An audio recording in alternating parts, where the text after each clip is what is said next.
All right, guys, back with another episode of Tuesdays with Taylor, episode number 16. So today we're going to talk about shoulder pain. So shoulder pain is kind of a big misconception that we see a lot of time. We see people come in with pain in the front of their shoulder, in the back, even into their shoulder blade, even into their chest area. And usually the main culprit is what? Rotator cuff, right? So everybody believes that, oh, I tore my rotator cuff, it's my rotator cuff, it's that stuff.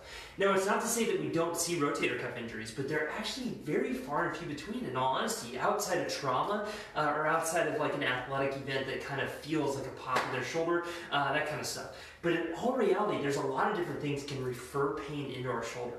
So with my little dude here, so one of the main culprits that we actually see with shoulder pain is the cervical spine. So if you guys remember back to one of my first videos, we talked about what are the many causes of neck pain, right? A lot of times it's disc injuries, can be the nerve root inflamed, can be a lot of different things. But what's crazy is that all of those things refer pain into the shoulder.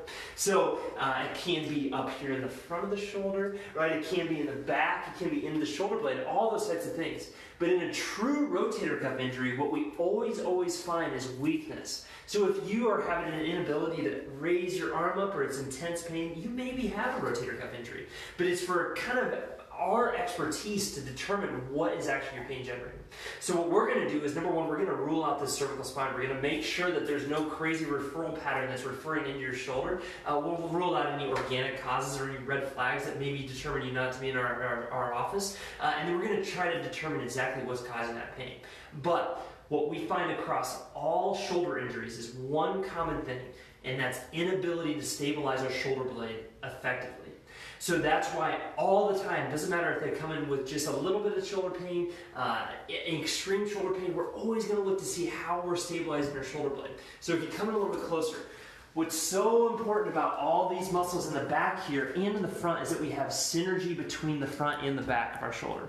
So when we have maybe over hypertonic muscles in the front, it causes our shoulder to roll forward and not stabilize our shoulder blade 100% correctly.